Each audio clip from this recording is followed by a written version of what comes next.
Oh, okay. All right. Then I'll. How do I turn the stream off? What? No. Sorry, the Twitch. Oh, I wasn't looking at the Twitch. Okay, yeah. Don't worry about it. All right, ready? What am I supposed to be doing? I'm so confused. We were supposed to be recording an episode today, Andrew, and we're live. Yeah, so but you told me let's get this not started. to do things. I wasn't even doing them. All right, you ready? Don't go on Facebook, you son of a bitch. I wasn't planning on it. And welcome to another episode of Our Talk of Opportunity. Just gonna ignore that. What? I'm just gonna ignore that.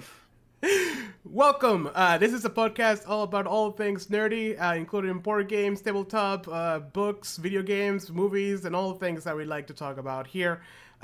With me, as usual, Andrew. And we're gonna bring you a 3-hour exclusive breakdown as we got breaking news of Robert Downey Jr. being Doctor Doom.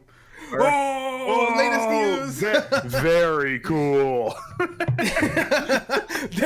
Definitely not desperation. You just keep bringing the home runs, Disney. Yeah.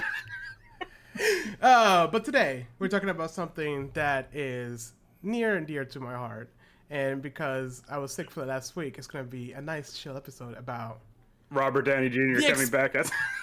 No, the Expanse tier list. Yay! Expanse tier list. So after that brutal assault by the Orc warrior, the initiative now goes to you. Jose, what do you do? I'm gonna cast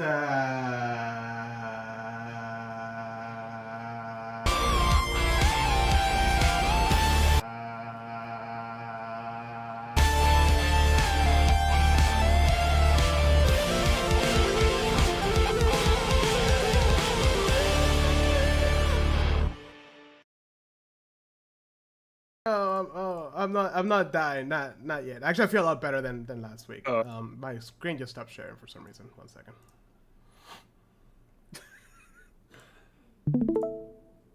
There it is. Let me know if you can see. Oh my fucking god! This is what the episode's gonna be. Yeah. Right. Okay. Wait. Hold on. No, there's a point to this. Okay. And I wasn't just because I was lazy. And yes, it was mainly because I was lazy. No, the reason why. Okay, wait, hold on. You're not lazy. You had COVID. Like my camera's moved again. What the fuck? Yeah. No, but I was actually preparing for. I was doing a thing about ship modules and whatchamacallit, Death in Space. Mm-hmm.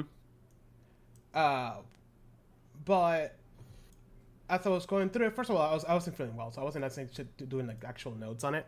But as I was going through it, I just like started thinking of the Rocinante, and I'm like, I fucking miss the Rocinante. And then I was, looking at James Corey, some for some art and whatnot, and then I stumbled upon the fucking book, that I pre-order.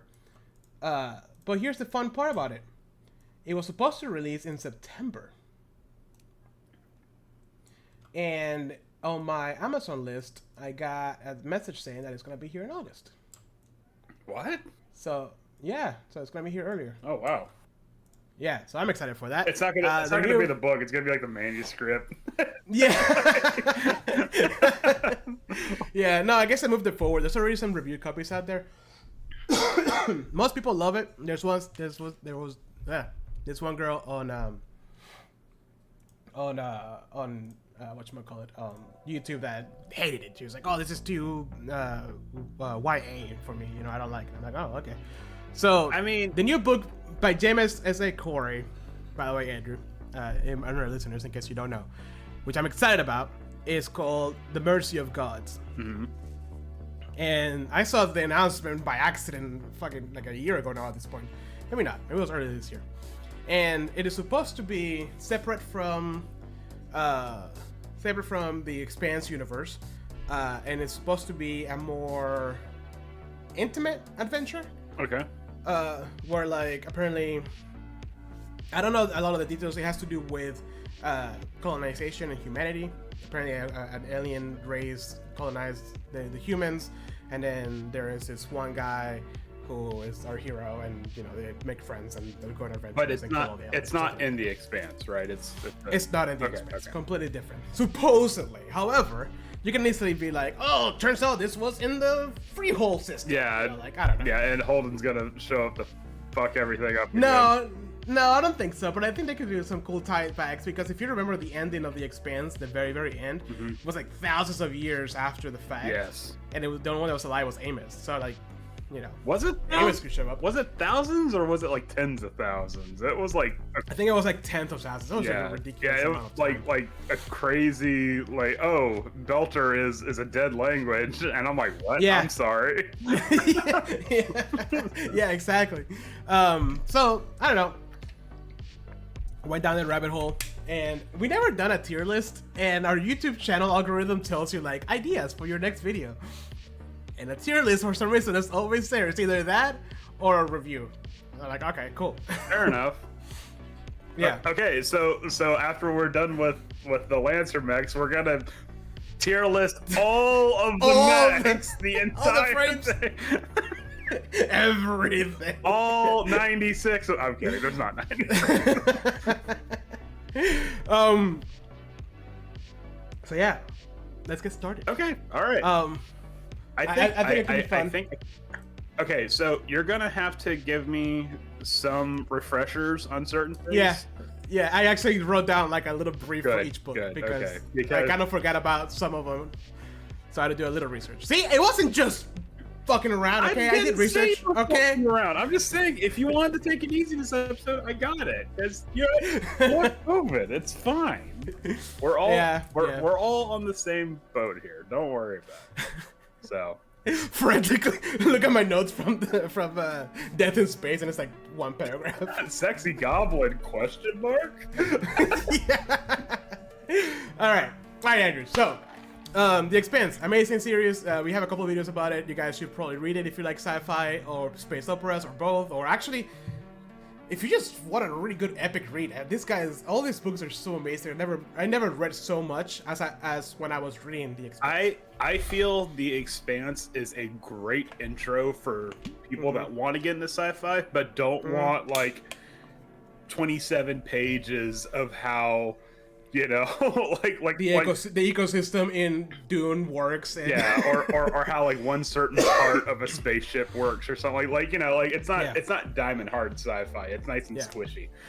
Yeah. Well, I mean, you say that, but remember the science here is actually very like grounded. Right. So, but yeah, there's enough crunch to give a sci-fi fan like something to chew on, but it's also like dynamic enough to where like anybody that just wants like some action or something like that, like it's gonna happen. Yeah, the way you read it, it's fluent. I guess it's hard to describe. It's just really easy. Yeah. I never went back to like reread something. I just got it all. Anyways, so first one down the list, the first book that started it all, Leviathan Wakes. Now I'm going to avoid doing like joke ratings, be like, oh, they're all S tier, because there are some that I felt were like kind of not bad but flagging, where it's just like a little bit, yeah. So I wrote for Leviathan Wakes is the beginning of the introduction of Jim Holden. Oh man. I was breathing well, and then I started talking. Yeah, the beginning, introduction of Jim Holden, Miller, Naomi, Alex, Amos, and Shed. Mm-hmm. Do we all remember Shed? Oh, Miller. Oh, you mean no head Shed?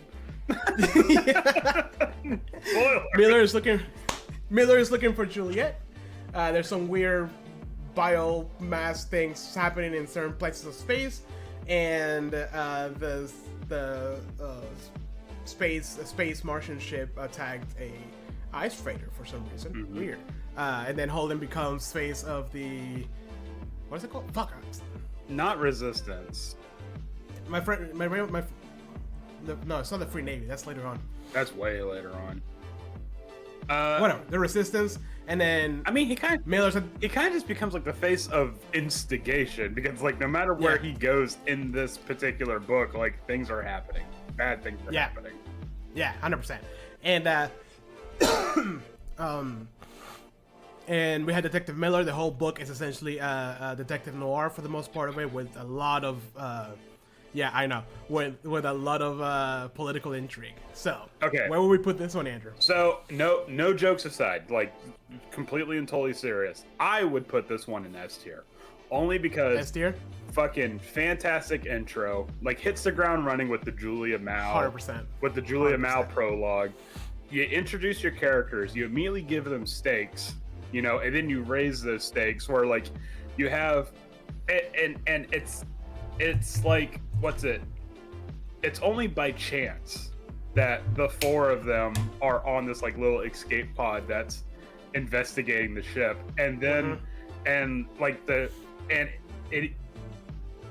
Holden even says like he doesn't really care about these people; they're just here. Yeah. You know, like the people he does care about are on the ship. On the ship. Yeah. Yeah, the Canterbury, right? Yeah, the Canterbury, and then that ship gets blown the fuck up. Spoilers. Oh yeah, it was big spoilers for all of this for this tier list, FYI. Yeah, but I mean, so like you have stakes, and then you immediately raise those stakes, and then you raise those stakes even higher when one of the four people, or no, one of the five people that were on the escape pod gets their fucking head blown off. Like nobody, just boom, out of nowhere. Like it fucking mid-sentence, literally mid-sentence. It even describes it like in the book that it's like a magic trick. Like 1 minute, like 1 second his head was there, the second it's gone. You know? Yep. But I mean, and two of my favorite things is when they introduced Miller and Holden and the team. When they meet, that shootout was amazing. And at the very end, when you're like, oh, okay, you know, let's go take care of Arrows, and you know, let's shoot it down or whatever, and then like, wait, what do you mean Arrow's fucking moving? Yeah, hold on. Arrows is just not there anymore. But I mean, but the reason why I'm putting this one in S tier is because you have Holden, which is like sci-fi action, like proper like space opera. But then the switch over to like the seamless switch over to like neo-noir detective with Miller and stuff like that. And like we're not even gonna get into the fact that like how fucking awesome and terribly tragic of a character Miller is. Yeah, you know. And the way the world is introduced, it's like intriguing without overwhelming you. You know, it explains just enough, you kind of get it. Introduces enough science to kind of set the world, and it's all done. I think the smallest page count of all these books. And you know? And the smallest amount of POV characters, because it's just that's true. It's just Miller it's just Holden, and Holden is doing things, and Miller is learning on the periphery of what Holden is doing, because what Holden is doing is so big, it's creating like ripples in the Expanse world and stuff, but then you have Miller, who is legitimately competent in his own way, but he is so deeply flawed. Like I'll like the two parts that I will never ever truly forget in the first book is one, the Martians holding off the mysterious attackers, like saving Holden and stuff like that, to the point where Holden's like, I'll never make fun of a Marine ever again because he was part of the Navy. And then second, when Miller finds out that he's actually the joke of the police department or the security force, wherever he's a part of, you know, like those two parts were just what really stuck out to me. And the fact that Miller made such an impact in the first book that it literally carries through a lot of the other books. A couple books that he doesn't show up on, spoiler alert. But not just that, but like the fan base around Miller is ridiculous. I feel like they had to bring him back. People were like, we want more Miller. It's like, okay, fine, hold on, let me see if I can. What do you mean you killed Miller? Okay, but all right, I'm gonna be perfectly honest with you. Another reason why I put this in S tier is because the ending is so great and yet so like bittersweet with Miller. Like Miller, finally meeting Julia and stuff like that. This white whale that he's been encountering this whole time and whatnot, only to pretty much just say like, hey, we're going to die, you know, and stuff like that. And like she's so afraid and whatnot. Okay, I'm not afraid to say this, it made me cry. Yeah, when he's talking to her to calm her down a little bit and like bring her to be like yeah that part, because she thought she was just sailing. Nope. That's all she wanted to do. Nope. So like just and the thing about it was is that the way it ended, they honestly probably could have finished it with this one book, because it kind of had like a sort of open and shut, Yeah. Well, it was meant to be. Well, it wasn't meant to be, but like it was written to be a one book type thing in case they couldn't get the rest of the series approved. But I mean, obviously, it was a huge hit. Oh yeah. 8 books later. Yeah. 8 books later, Yeah. So yeah, no, definitely S tier, just because. I mean, the fact that it's the first book and you come out swinging that hard, yeah, definitely. Yeah. So. Yeah. Thinking of swinging hard, Caliban's War, number 2. So I would put this in A tier. Okay, I was gonna say, yeah.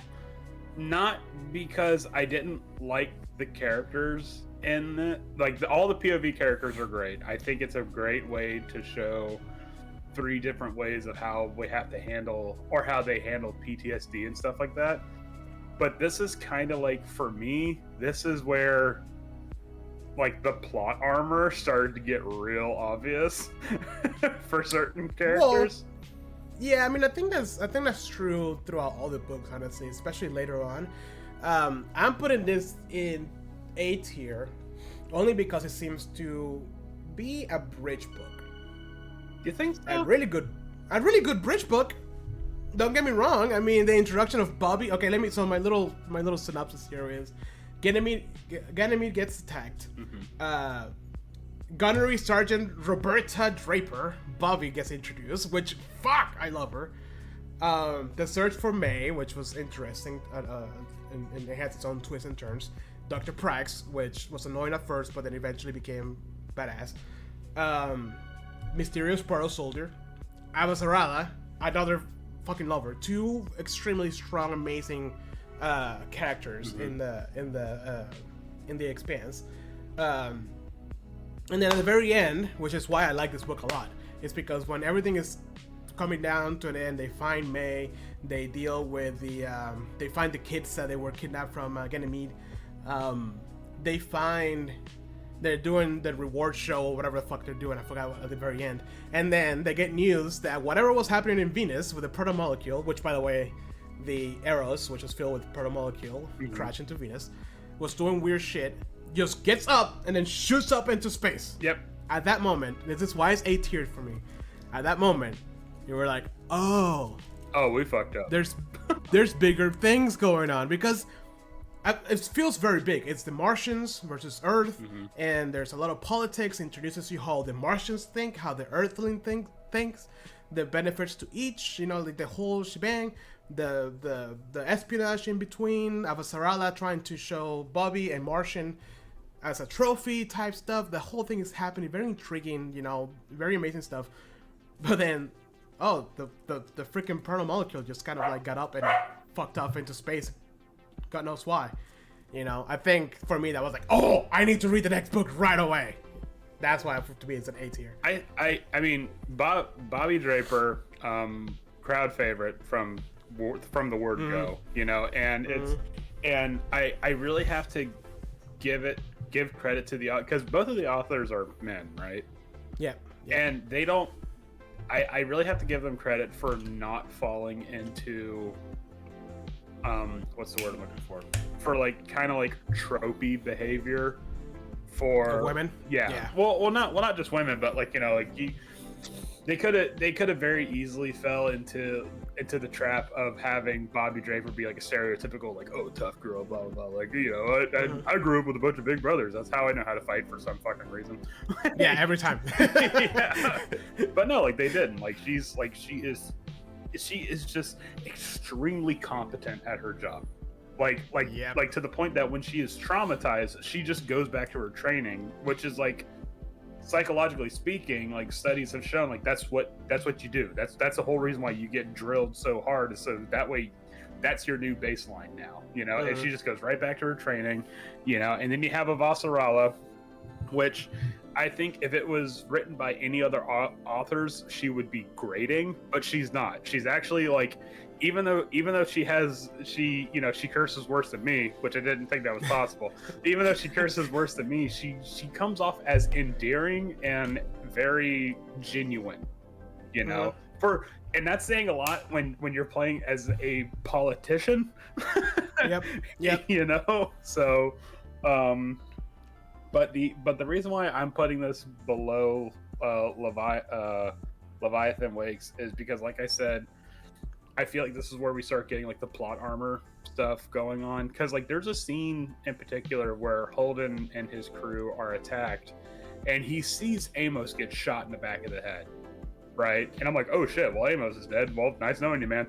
But then like the next scene he's like, oh, I must have imagined it because I have so much PTSD, and it's like, oh and right. and it's like, okay, so we're kind of starting seeing that come in. But I mean, there are still like some excellent scenes, like where Roberta fights her way out of the luxury space cruiser. Oh yeah. and that whole when she gets a power armor and she just starts fucking climbing up. And I like the fact that like they go out of their way to say that like no, Bobby is like smoking hot, but she's like not playing into it. She's just like, yeah, I get that a lot. But she's still like kind of like awkward. So like I feel like that really does talk to people that like are conventionally attractive, and they're, what's the word? They're not buying what they're selling. It's just like, I am insecure about that kind of stuff. That being said, I'm still ranking this one pretty high because, unlike the first one, which was just kind of like, I don't want to say generic space action, but it was definitely a very good space opera.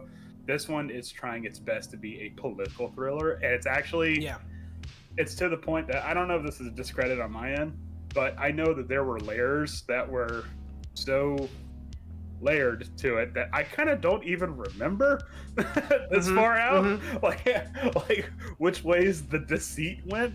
All I know is that there were some members of like the Earth Navy that were on the Martian side and vice versa and stuff like that. But like you said, this is planting seeds that will come into play in future books.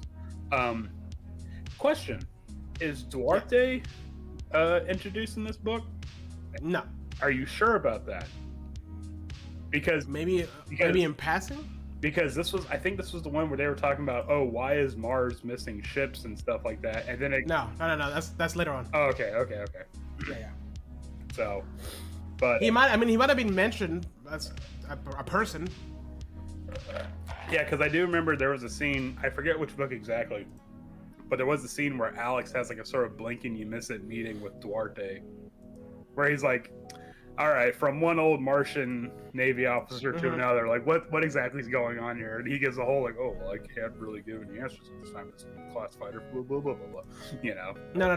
I know which scene you're talking about. It's not this one. Yeah. Not yet. So yeah, I would definitely rank this a bit higher, but like I said, we are starting to see some kind of tropiness coming through. So all right, Abaddon's Gate, Clarissa Mao, The Ring, Slingshot Scene, Holden gets framed, The Slow Zone, Chaos inside the Behemoth, the stations open all the gates, and Holden gets to keep his ship.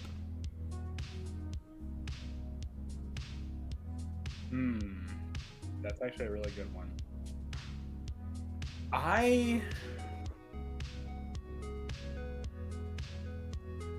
I would probably put it in A as well. You think so? Yeah. Okay. Yeah. There's... First of all, the book opens with the freaking Belter slingshotting. Oh yeah, and dude gets fucking liquefied. It like introduces you to the fact that like, oh yeah, space travel is very dangerous. Yeah, like because all the way to this point they're like, oh, we're doing the back burn or whatever, I forgot what they call it, deceleration burn, to make it to the planet. And you're like, okay, it's interesting, I get it. You get it while they're doing it because they explain it. But then you see what happens when you don't do that. Yeah. There's a reason why we have to do a breaking burn. Break and burn. That's what it was. That scene is epic. This is when all of a sudden Mars, the Belters, and Earth. It's not Earth. Union. What is it? What do they call it? No, it's Earth. It's Earth. Okay, and Earth. Union's Lancer. My bad. They're trying to send their big, better ships over to the ring so they can take control of it because, of course, something big and terrifying open us up. Oh yeah, well naturally, there's a new prospect in space. We have to send everybody there. yeah. Meanwhile, I put Holden against Frame. I'm trying to remember why. Because doesn't Clarissa frame her or frame him? Yes, Clarissa Mao is going after Holden because obviously her sister, and she doesn't know what happened, so she thinks that it was Holden's fault. Mm-hmm. I forgot what she actually does. Remind me. I think there's like a something happening, like a meeting or something, and then there's an explosion in a ship adjacent to the Rocinante, and then she implants like a bug in the Rocinante that broadcasts a fake message with a fake Holden saying like, we own the ring now. You can't get through or whatever. Yeah, I think it was like a synthesized message. Like it was mm-hmm. like what's it? Someone in the Rocinante is like, this is obviously fake, but it's good enough to pass for Yeah. Which causes not just the Rocinante, but the Behemoth and like other ships to rush into the ring, and then they all get stopped at the ring. Hold on. Remember that. Another reason. Okay, so. Just want to backtrack to the previous book, and I just want to bring up one more thing, and then we'll go back to this one. Sorry. But another reason why I kind of ranked this one lower, Caliban's War, was because there was a whole plot line where, like, people were framing Prax for, like, abusing his daughter. And oh, no, his ex-wife was talking shit to him. And they just kind of drop it. It's I remember that. There and Amos is like, you better not be doing that. He's like, I'm not. Okay, and then that's it. There's no resolution to it. And well, it was what it was. It was the Martian. It was the Martians doing it to discredit him. Right, but through his ex-wife. But there was like no consequences for that. There was no like. It was just like, oh, okay. All right, moving on. Anyway. Yeah, I remember that. Yeah. Okay, so back to this one. So the slow zone when everybody gets frozen, nobody knows what's happening. No, not everybody. The ships get frozen.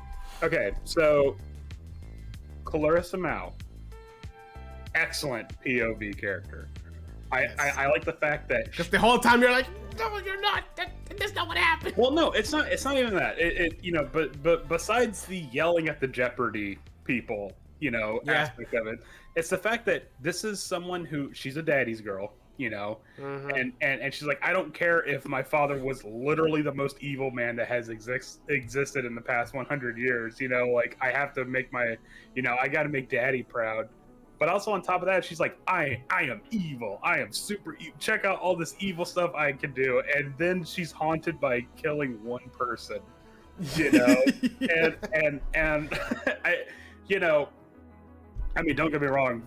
She fucked up those thugs on Earth, and that was actually when she activates like whatever her implant is. I'm like, I totally fucking forgot that like Cybertronic implants were a thing. Because we're so used to like spaceships and stuff like that, and like we know like at this point they've already established that you can regrow limbs and stuff like that, and like cancer is like hand waved away because Holden has had cancer since the first book. Since book 1. Yeah, here's some pills. Yeah, it's literally just like, oh, make sure your Monday through Friday pill things are filled. But yeah, this is the first time where they reestablish, hey, there are such a thing as implants, And I like the fact that it specifically describes that like Clarissa's implants are like dirty or like illegal or something like that. So they could malfunction and shit. Yeah, you kind of see what happens later on. But no, I just like the fact that it's like this. I am trying to be evil. I am evil. I'm the most evil. I'm the most evil son of a bitch you've ever seen. Nope, I killed one guy that trusted me, and my whole plan starts coming unraveled slowly. Yeah, yeah. And then they had that other lady, which was her opposite essentially. I forgot her name. The religious lady, the Christian lady. I think her name was Anna. Anna, yeah, it sounds about right. But I mean, and she eventually found out who she was, and she kind of helped her out and stuff like that. And the reason why through this whole book, essentially the Martian army is like, hey, the Rocinante is actually one of our ships, so we need it back. So we don't need it back. We want it back. And so essentially, Jim got served with papers the whole time. So he's trying to figure out how to do all of this while all of this is happening. Which is an interesting, like, underlined, like, thread, but I'm like, okay, cool. Well, I mean, but, okay, so, obviously, Jim is good. Clarissa's an excellent POV. However, Anna, I felt was kind of lacking. I mean, I know. Yeah. I felt, and that's not gonna lie, every single one of her POVs, I was like, oh, okay. I only liked her POV because it gave us, like, what's the word? It gave us the perception of like the rich and powerful through the eyes of an ordinary person, because because what's it? She was on that envoy to the slow zone before it became the slow zone. She was sent as an envoy to the slow zone and stuff like that, and she's just like a kind of like dirt farmer, kind of preacher lady, like seriously, like the kind of people that you see like out in a field in a tent somewhere preaching to like maybe a couple dozen people. Yep. But because she's the only one on that planet, she becomes the envoy and stuff like that. So so she gets to like meet like the space pope.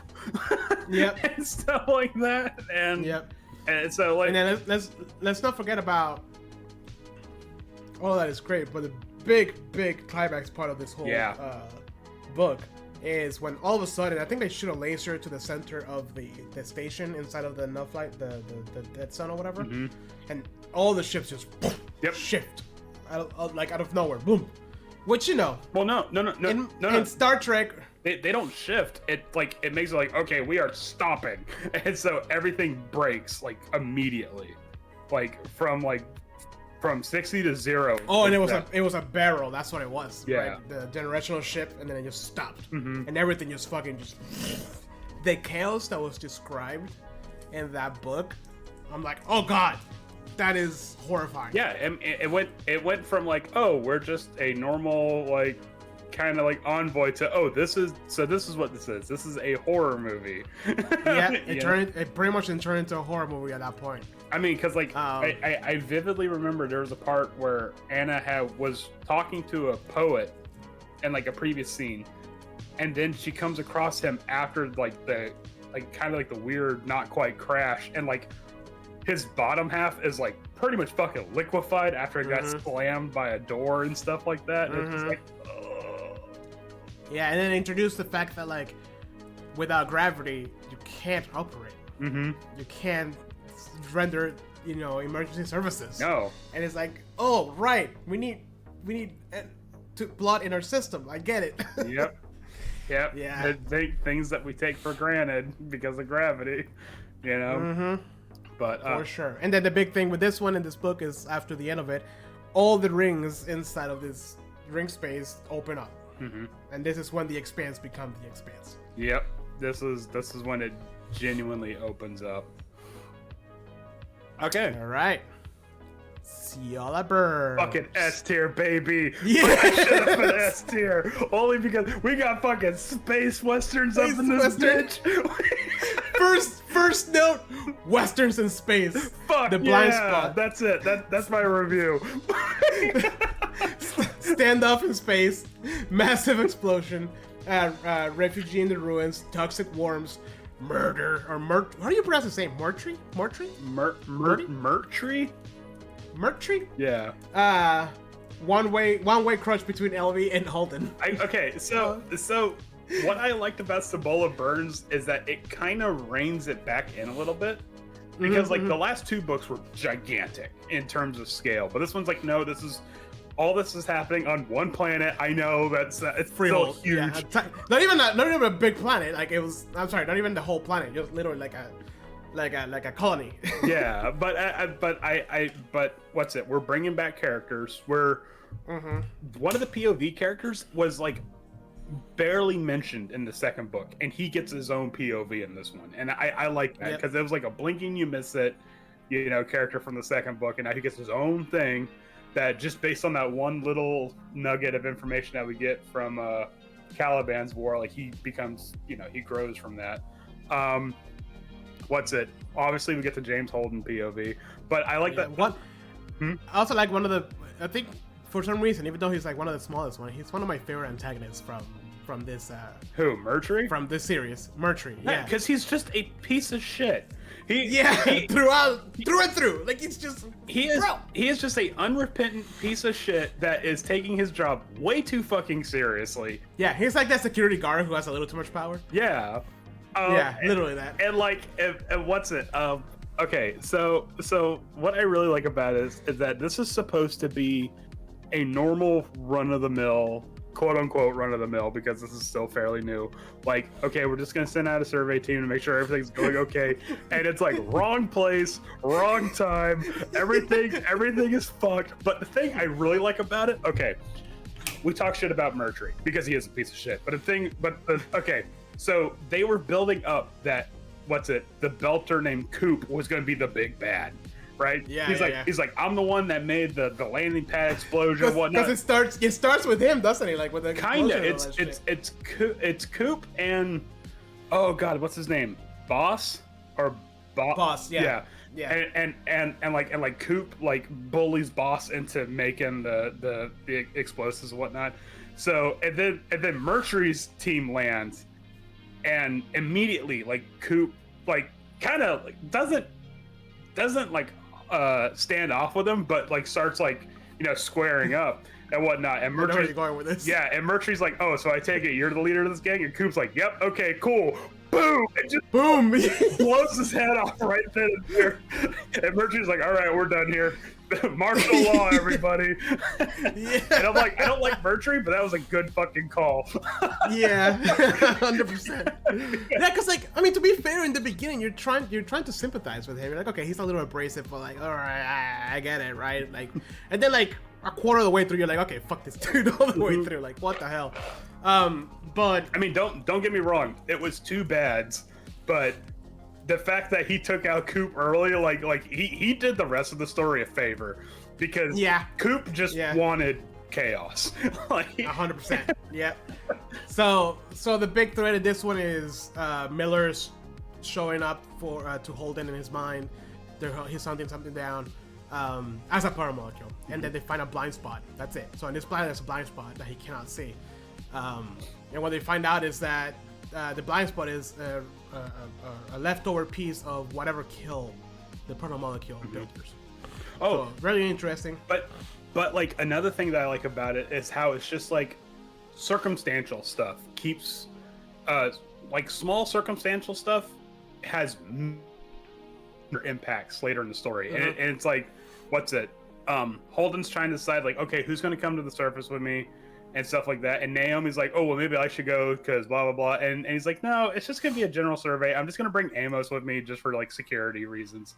And so they go, and then the proto-molecule shuts everything down. Just like, nope, no more nuclear reactors or anything like that. So now the Rocinante is in a decaying orbit only in batteries, like operating off of batteries. And Alex is like, hey, we got like maybe a week to solve this. But I think we're also forgetting one of the greatest fucking characters that never made an appearance, unfortunately. Miller's former partner comes back. Oh, that's right. Yeah. Why do I want to say Havoc? Not Mac. What? Havelock. Havelock. Yeah. Yeah. It's just I think he just keeps going back in our minds because of his last name. Yeah. Like his name is just cool. and I okay, so I like how in the first book they show that he is a fairly competent, if not biased, cop. But in this one, it's like, no, this guy is fucking great in a shootout. Like, I want him on my side when shit goes down. And I particularly love the exchange where he's going up against his own engineering team that he, what's the word I'm looking for? Made like a militia group out of, right? Yeah. And naturally, Yeah, because he trains them or whatever. Yeah. But then he's like, I didn't show you all my tricks. Well, yeah, and not only that, but like the engineering team is too overly gung ho, you know, about wanting to get into a fight. He's like, guys, we need to calm down and stuff like that. But I'll never forget the exchange where he's telling one of the engineers, like, oh, you want to make sure that you don't have anything, like, you don't want to like goes into your joints while you're in a fight. And he goes, why is that? Bang! Ah, that's why.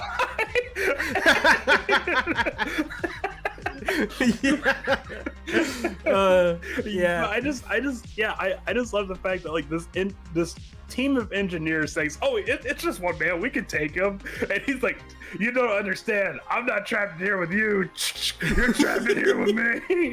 Yeah, quite literally what happened. Also, the way the big conclusion ends with between Holden and Murtry. Oh yeah, which is just like a good old fucking standoff, like in the middle of this proto-molecule like cave shit. And we get another reminder that like, okay, Amos might be the badass of the group, but Holden was a military man himself. Like, he knows how to shoot. Yeah. But I kind of like genuinely love like how shitty the planet they were on, where it's like, it's acid rain, there's slugs that make you go blind. It's like, why are we here? Oh my god, and we're totally forgetting about that Chad scientist that was hitting. Oh yeah. Dude, he shut his shot that and it worked. Yeah, man, it's just like that girl was like thirsting over Holden so hard the whole time, and he's like, you know, I'm like right here, right? and it worked. Okay, and then like 3 books later, we find out they're like married and shit. Yeah, and they're like super important for the rest of the fucking series. And you know that guy's like, thank God for the blinding slug plant. Best thing that ever happened to me. Oh, I never looked at it that way, but yes. Oh, yeah, man. Cibola Burns, it might not be the most important book, but it holds a special place in my heart for just being 100%. For just being a I remember reading good it and I'm adventure. like, oh, fuck. All right, next one. Nemesis Games. Now, let me read you what I have here. Okay. The crew splits while the Rocinante is being fixed. Philip and Marco Ranos are introduced. The Free Navy is introduced. Asterisk is launched at Earth, causing extinction-level catastrophes. And then Admiral Winston Duarte is introduced here. I would probably put that at... Okay, this is going to be controversial. Yeah, I was going to say, I'd put it at B tier. Again, this is more of a bridging book than... Yes. Caliban's Port. But, like, also... I'm sorry. No, go ahead. Well, I mean, not only that, I mean, granted, we do get reintroduced to Clarissa Mao. Does Bobby Draper come back in this one? That's an excellent question. Naomi, Alex, Bobby Draper, yeah, she is. Oh, wait. I totally forgot. Isn't Bull in, Abaddon's Gate? Abaddon's Gate. Fucking Bull, dude. Fucking Bull, dude. I completely forgot about that. How? All right, Mr. Bull. I don't know. Bull was such a good protagonist, and he had such a good like going out. Yeah. Anyways, Yeah. yeah, no, it was because of him that they're like, yeah, no, we can't fix your legs because we need gravity for that. That's not how this works. Anyways, but yeah, Nemesis Gate. I mean, granted, huge things start happening, like the extinction meteor that hits Earth, but it's like by the way, it's, you know, it was linked out to Earth by the Free Navy. yes, yeah, Marcos. Yeah. I think this is where we get properly into the Free Navy, right? Free Navy, yeah, the very well, I think halfway through the book. Also, this is when Alex has the conversation with Duarte, the one you were talking about. Yes. Where he's like, "Oh, can you tell me about these ships that are disappearing?" Yeah, yeah, about the missing ships. Yeah. However, I think it's just like the entire when I started reading the Amos chapters where he's on Earth, I'm like, oh fuck, how's he gonna get out of this? Like, this is bad. Yep. This is really bad. Yep. And then he just does. Yeah. It's like, oh, okay. Yeah. I mean, it was. I mean, it wasn't easy for him though. Like, you have to admit that. No, I know, but it's just like, it just kind of felt like maybe this is like a walk in the park for Amos. Where it's just like he's been through worse. Yeah, like he just happened to find the one prepper house that has all the ammo and stuff like that. And I mean, granted, he does have to like fight to get to an escape ship, and that's an exciting scene in and of its own. But like I said, yep, it felt a little too clean cut. But I do like the fact that it's implied that he's the only person that visits Clarissa for some reason, you know. And I mean, who else will?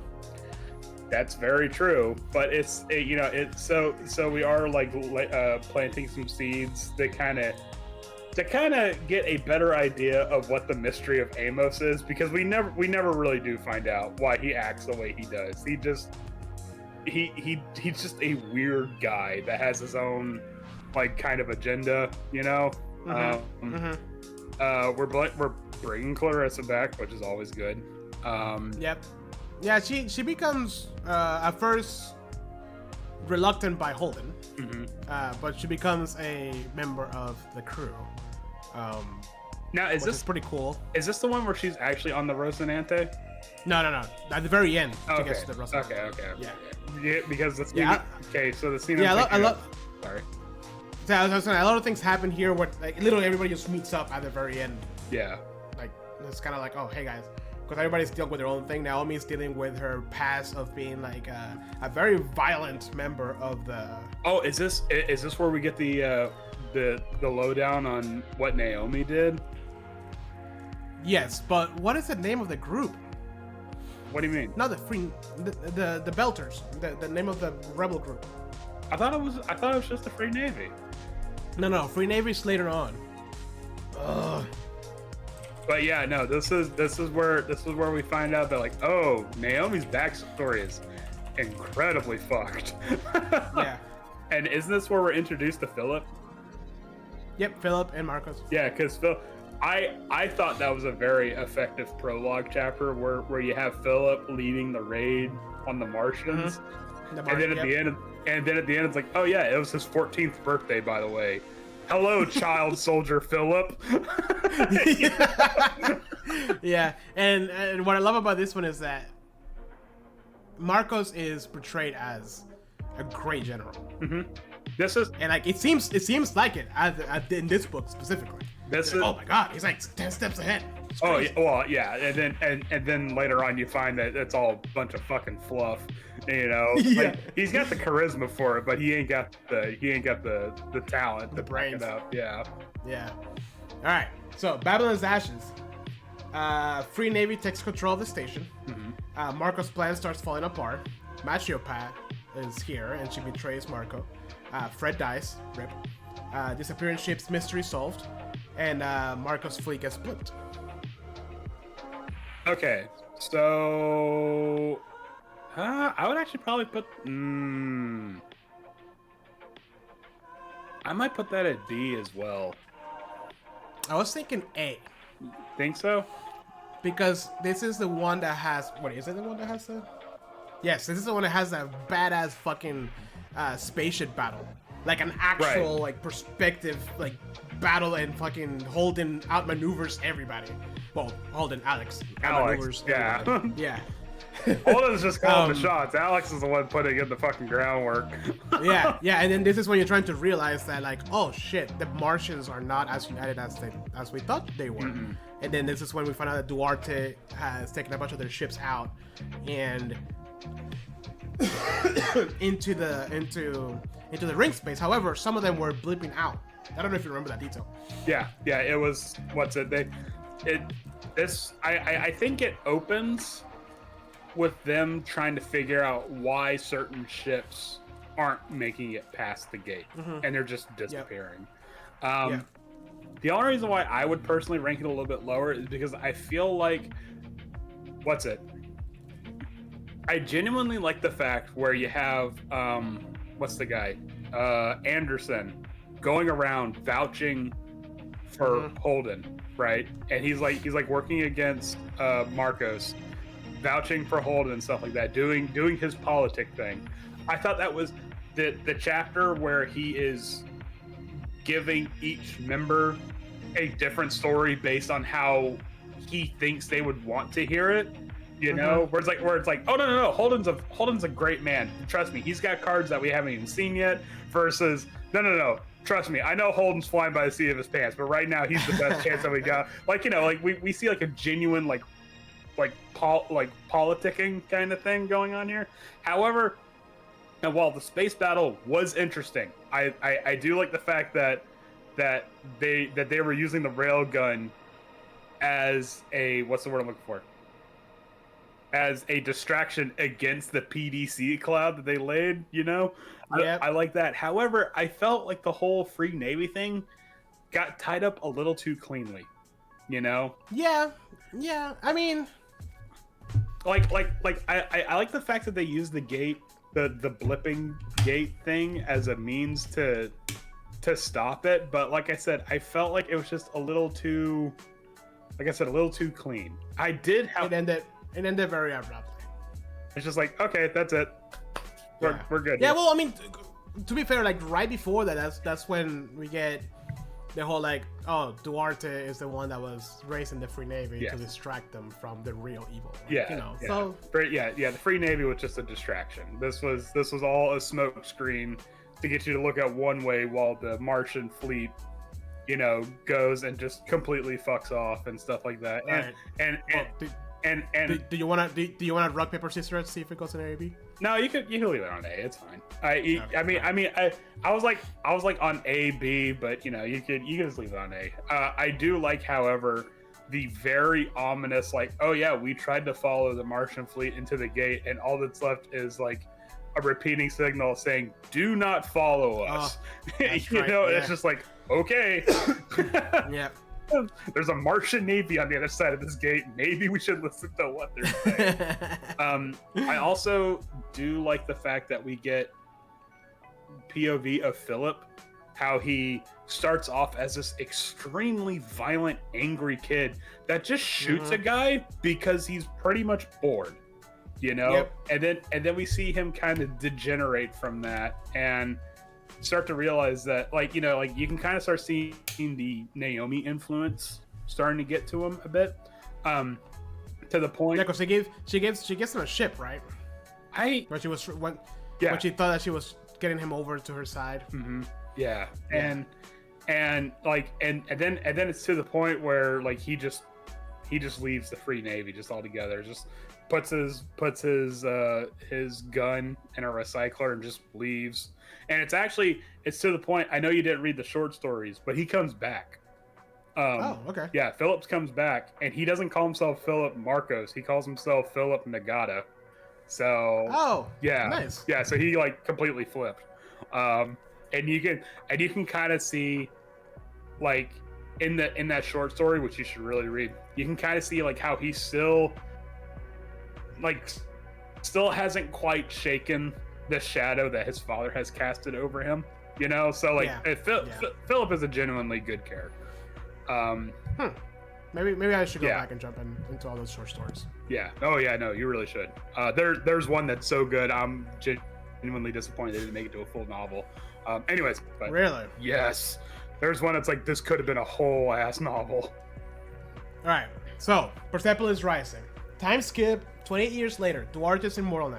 Advanced paramolecule ships, Laconians come on knocking with the heart of the Tempest. Blackouts happening all through the universe. Holden gets shipped to Laconia. Team takes control of the Gathering Storm, which is one of the Laconian ships. Clarissa dies. They escape to Freehold. Holden meets Duarte, who dismisses all of Holden's warnings. Where would you put this? D tier. My heart says, D tier. D tier. Nah. I remember really fucking liking this one. I remember liking it too, only because it's like, up until this point, the gang has never encountered something they haven't come over. Mm-hmm. And this is the first time where they actually are seriously threatened because the Laconians show up. They are extremely competent. They are outgunning everything that they come across. But not only that, but they are genuinely winning over like the hearts and minds of certain people. You know, like And then they go into the fucking solar system and just start fucking blasting. They take down like the whole Martian and Earth. Is that fleet? Is that this book or is it the next book? I think this one's just where the Laconians show up to not Gibraltar Stadium, to Medina Station, ain't it? Like this is all just a takeover of Medina, right? Oh, I think so. Yeah. Maybe and right. I think the next one is the actual fighting against Duarte's ship and whatnot, or Duarte's fleet. Maybe B. Yeah, I would probably put it at B. Because so should we put Nemesis down a little bit, because I feel this book was just way more just amazing than Nemesis ever was. I'm okay with putting Nemesis at C. All right. Yeah. There you go. Because I mean, I just don't feel they're in the same tier. Because like, to be perfectly honest with you, like, no hate, but I'm with you where the Clarissa chapters were one thing. I remember the Holden chapters, but the Anna chapters are almost a complete blank for me on Nemesis Gate. Let's see. So this one. Wait, what's this? No, this doesn't have Anna in it. No, Anna. With Drummer, I mean. No, Drummer. She was in this book, but was this the one with the Drummer chapters that we both texted each other like, what the fuck is happening right now? I think that's the next book. The next book? Okay. Yeah. All right. Actually, you know what? That's a good question. Keep talking. I'm gonna. Well, no, I mean, because I thought that this was... So this is the one... They take over Medina Station. They capture Holden. And then they pretty much just take control of the ring space area. And limit who's going to go where and how. Right? With the ultimate goal of conquering all of humanity. Let's see.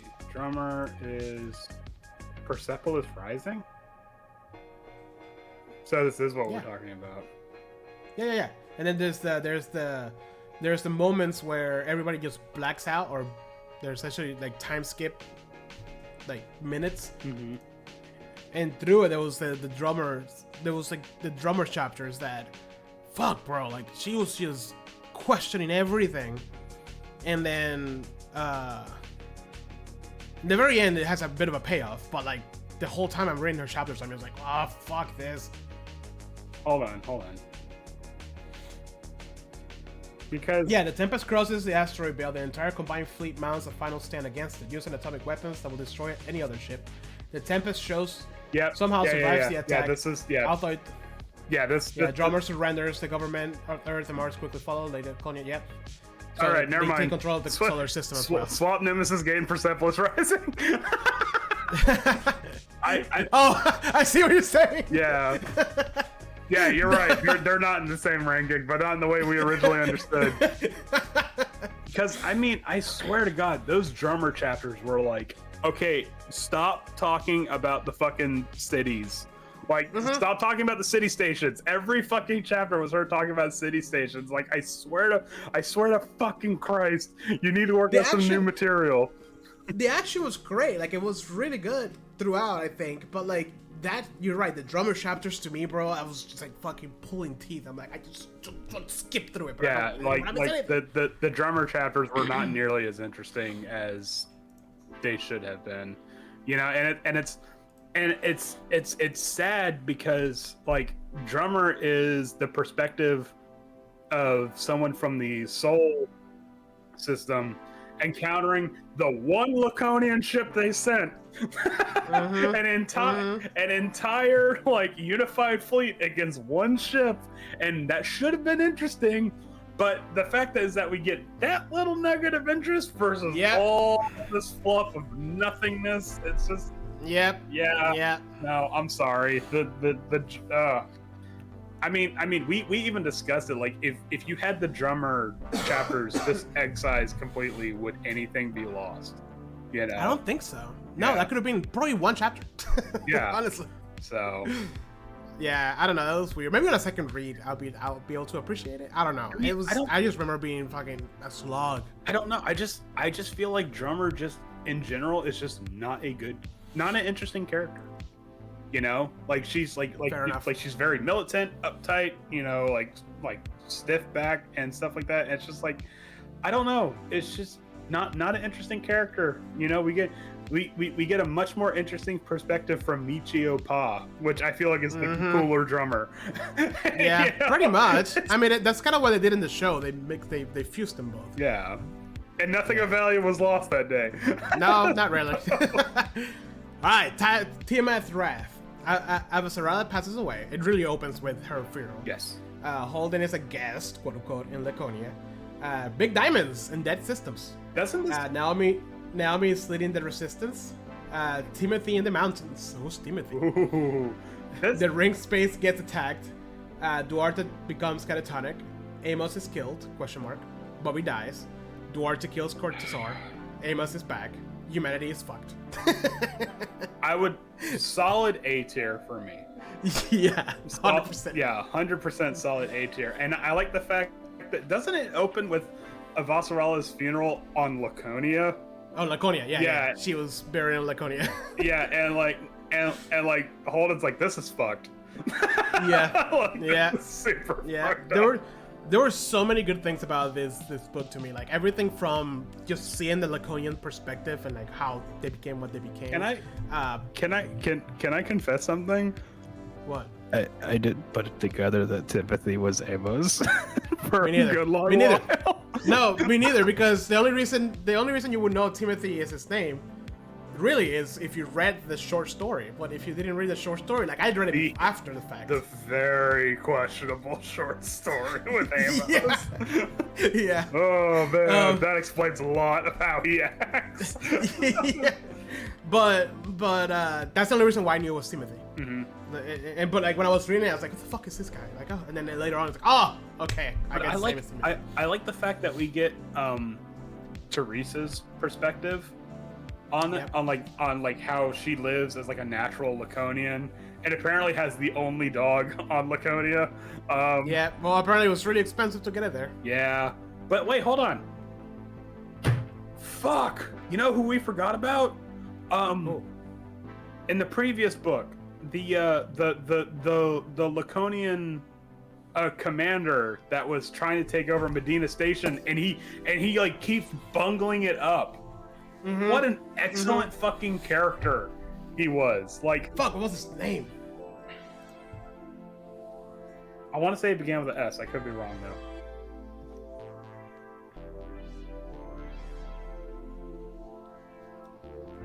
Bobby, no, Santiago Gili Sign. Yeah. Yeah. The captain and the yeah, because he kept doing everything you're not supposed to do. And his advisor will tell him to not do that. And then he will just do it anyways, out of like fear. Yeah. See, that's the whole thing with the rebellion. That the inside of the system, inside of the ship. I forgot the name of it. That shit was cool. And then at the very end, when he gets visited by Cortazar or whatever, and he's like, "Oh, you know, it can't happen," blah blah blah, and then he just fucking shoots him in the head for for not doing his job well. It's like, but it's like the thing about it is that like I was so bored to tears with the drummer chapters. I'm like, let's get back to sing. Yeah, sing. Yeah, let's get back to the interesting stuff that's going on here. Oh man. Yeah. Okay, so yeah, because you, as a reader, know what's gonna happen, but then he would just do it, and you're like, stop it! Just like, I want to help you. I know you're the bad guy, but I want to help you. But no, that's the thing. He, in his heart, he's like, I'm not the bad person. Like what I'm doing is right and stuff like that. Right. And so you see how heavy like the indoctrination of Laconia is, because he was born and raised Laconian, right? Yeah. So he had no perspective of what like the soul was like before Laconia. So he's like, yeah, why I don't understand. Why aren't these like barbarians falling in line? Don't they understand and stuff like that? Yeah. And it's just, I honestly kind of feel like they set him up to fail. You know, like like what do you think? Conspiracy time. Do you think maybe that's what they did? They're like, okay, we try to do things the nice way. You fucked it up, so now we have to bring the big bad. Oh shit! You know? Yeah, no, they didn't really think of that. It kind of makes sense though. Yeah, I mean, maybe. He also had a couple assassination attempts on him, so he wasn't all there. Yeah. I mean, that's not a bad point though. No. But back at Tiamat's wrath. A couple of more mysteries start happening, and this is when we get back Elvi and what's the guy's name? Elvi's husband.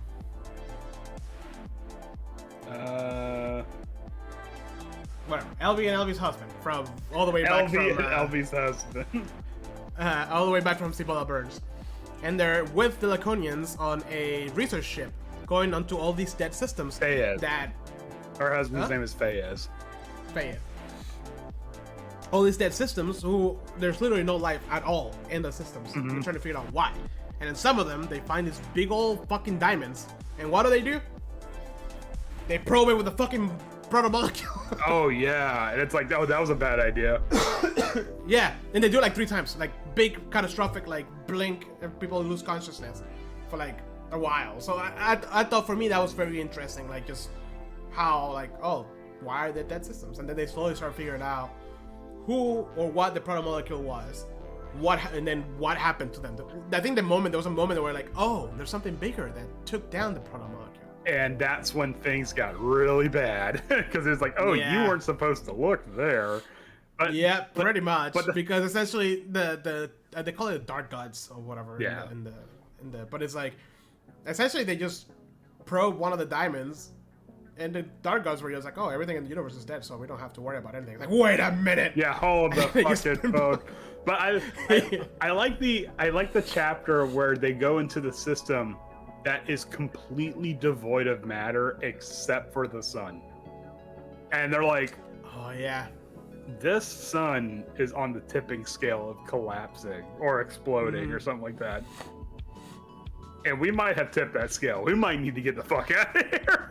Like just us being here might have like set everything off. But I like I like the Laconian commander that is overwatching Elvi's mission, because he's like, look, I don't understand any of this, but I'm just here just doing my job. You know, and I have never latched onto a character harder than him, where it's just like, look, I get it, that's cool, can we please just do your test, let's get out. Yeah, I don't want to be here. Yeah, we have a schedule to keep.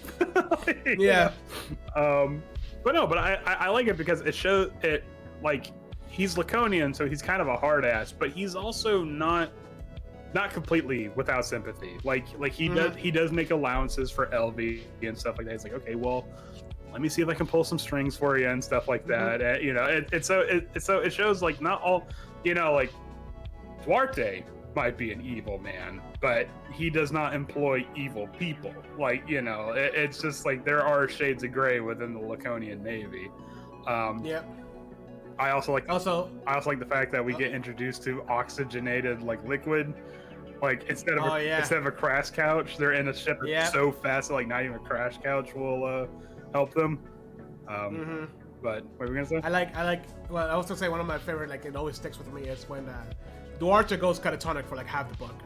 Like one of the blinks happen and his brain just fucking fries. Yep. And people are like, like, oh, whatever. Then there's like, somebody's trying to betray them, all this stuff, whatever. Like, And then at one point at the end of the book, he just kind of starts moving. Yeah. And he just fucking disintegrates one guy. Just, oh yeah. No. Cortazar is like, Dr. Cortazar is like, are you okay, Duarte? What's going on? And Duarte literally just hand waves his guts out of his body. Yeah.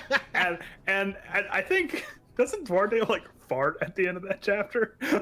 Does he? Like he just sits down and just like rips a huge one and he just like pleads with himself or something like that. No, I don't remember that. I do remember like someone's like our fearless leader has been reduced to a giant flatulating baby, essentially, and stuff like that. That might have been the line, but I don't think he actually farted though. Yeah, no, well, I'm not, but whatever. But no, I like the fact that Amos gets fucking got. Like, oh yeah, that's right. Like to the point that I had to reread it a couple of times. Like, wait, what? Hold on a second. And it's just some. But it's okay because we get Super Amos. Yeah, and then he comes back. Plot armor. But no, they explain what happens on that planet when somebody gets hurt. Anyways. But yes, solid A tier for me. All right, last but not least, Leviathan Falls. Duarte is Dr. Manhattan now. That's funny. Pretty much. The dark guts are figuring out how to destroy humanity, share memories, hive mind. Holden injects himself with a protomolecule. Hello, Miller. Massive space battle. Holden sacrifices himself to save humanity. My brain wants to put him up here, bro. I couldn't put this book down. I would put it in D tier only because that means no more Expanse books after this. Okay, fine. And with that, hope you had a great time. No. I don't know. I wouldn't know. I don't know if I would call it. Oh, sorry, I had a bit of a. I don't know if I would call it S tier. Maybe like A plus. But I don't know. A plus. Well, we don't have an A. Wait, do we have an A plus? Oh no. Oh God. Oh no. Oh, God. Oh no. Put Nemesis Gate back down. Okay. No, I don't think we have an A plus. Sorry. I mean, I would put it in A, probably leaning more towards S, but. All right. Yeah. All right. Fine. Sorry. Fair enough. Are you gonna add a row just for A? I was trying to, but I don't think it lets you. Oh, okay. But it'd be pretty funny if it did that.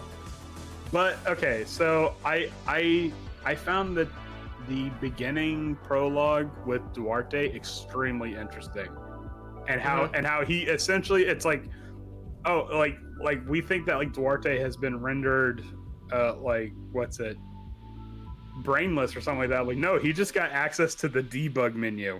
Yeah, pretty much. So these blips were actually like a huge advantage for him, and he was able to see pretty much everything. However, how did they get rid of Duarte? I don't specifically. I don't remember the exact one, but Holden kills him. Okay. He's like plugged into the center of the station. Remember that? Mm-hmm. And they're like, "Oh, you have to take him out." He takes him out, but then he realizes that he's actually holding back the monsters, the dark gods. Yeah. And Holden's like, "Oh shit, never mind." Oh no! Oh, I fucked up. Yeah. I do like that it shows a mind-controlled fleet of Duarte's like mind-controlled fleet going dude, fucking annihilating a Laconian ship. Yeah. Where it's just, we forgot about a character. What? Tanaka. The freaking Expanse that she sends after, that Duarte sends after, shit. Yeah. She's the one that kills Duarte. That's right. Yeah, and Duarte is like melting her and shit like that, and she's like, no, fuck this, and just keeps killing. Yep. She was a killing fucking monster. She was like Bobby on steroids. Mm-hmm. Oh, we didn't talk about Bobby's death. Because I don't want to. I know. She was badass though. I mean, she took out a whole fucking ship. I 100% agree with Alex saying like she wouldn't have wanted to go out any other way. Oh, 100%. Like can you imagine Bobby growing old and feeble and in a hospital bed? No, she went out. Fucking just.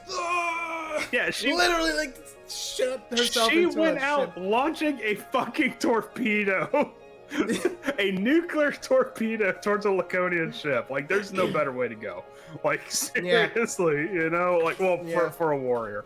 No better way to go. Personally, I would like to go peacefully in my sleep. You don't want to go out with the nuclear torpedo? No, not particularly. I quick and painless. That's how I want to go. But yeah, no. Oh. Yeah, Bobby Draper had an amazing send-off. I mean, the thing about it is that like near the end of the book, like they start wrapping up stories and stuff like that, and it really does feel like by the time you get to Leviathan's Fall, like that's it. This is, you know, and what's it? I don't know why, but I clung on to Alex the most. Yep. And because he was just there. He was just a good pilot. He was just there the whole time. He didn't really do anything. You know, like Naomi has like this tragic backstory. Like Holden, like this is his backstory essentially. Amos is just messed up, but like Alex is like, yeah, I had a wife and kid, and things didn't quite work out. And he's just a divorced dad. Yep. Like he's described as having a little bit of a paunch. You know, he's fucking Peter from Deadpool's group. You know, Deadpool too. He's just like, I'm just happy to be here, guys. You know? But like, okay, so but the reason why I clung on to Alex so much is because he's so much of a normal guy that like I start to see things the way that he saw things in the book. Like, because like, okay, so in my job, I work with a lot of like machinery and stuff like that. And the line I will always remember is that, like, after a certain amount of time, tools will start to have a personality, you know? And I'm like, this is totally accurate because these machines can be so sassy sometimes. You know, like you have to like talk to them and be like, all right, come on, work with me here. You know? So it's like, he's totally right. Like, tools and machines do get a personality after like do they get a soul, you know? And it was the ending was, oh man, where everybody just goes off and does their own thing. You know, and then Alex is just like, nope, I gotta keep chasing the horizon. And like I think why I will put an S tier is because put it how in many S tier. times because like how many times have you read a book or a series, not even as long as this, and the last book or whatever is just like a big meh. This guy took nine books and ended it in such a high, well-written note. It's like that's hard to do. That on its own is hard to achieve. But it's also George. But also, yeah, right. Winds of Winter's never coming out. Anyway, but it's like you have Holden as the protagonist, and up until this point, like he's not romantic. He doesn't have a lot of like speeches or something like that. He's not very eloquent. He's described as being like almost, I don't want to say simple, but like Avasarala is like, do not talk. You know? But then like at the very end, he says goodbye to Amos and stuff like that, and Amos is like, oh, do you want me to pass the message on to Naomi? And he's like, nah, it's just gonna make her job harder, you know, that kind of stuff. And then like his final words were like, Miller's like, oh, is this gonna work? And he's like, And I quote, "I don't fucking know." Yeah. And then he just does it. You know, it just kind of, it's so weird how it's just kind of like that. That's what I like. That would probably be like my last words too. Would just be like, "I don't fucking know." Fair enough. Yeah.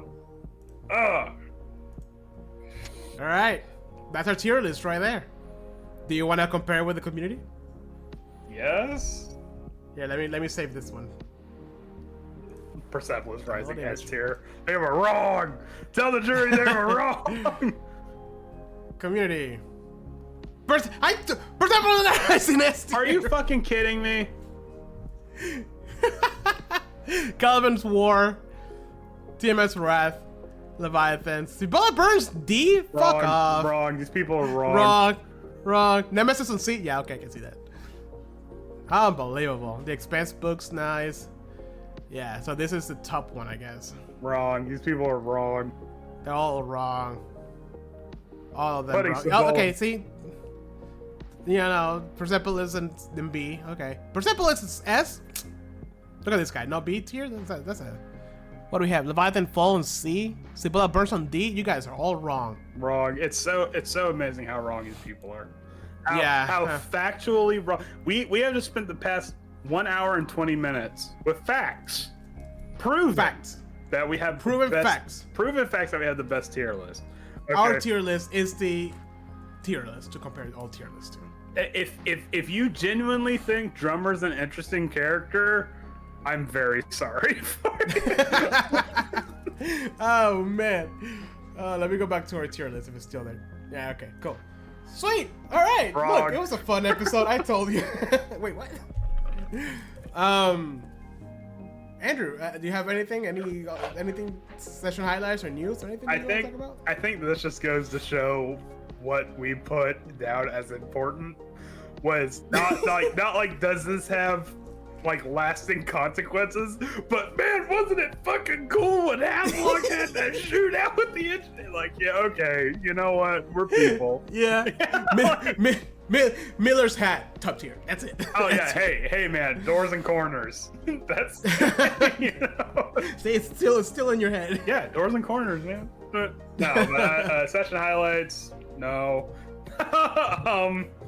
Unfortunately, like not that there wasn't any good session. I'm just saying, like, for our listeners, like we're trying to do session highlights to be like, yeah, you know, like it has to be like something that's highlights. like golden. Like we're not just gonna pick out the best moment from the previous session. It has to be something that's like years from now down the road we'll still be talking about. Like, you know, whatever. But with that, thank you guys so much for joining us on another episode of Attack Opportunity. Please make sure to follow us on Apple Podcasts, Spotify, wherever you listen to podcasts on. We also are on YouTube to watch the video version of this. And Twitch, we broadcast live. Make sure to show up on Wednesdays to see us mess around in Dungeons & Dragons.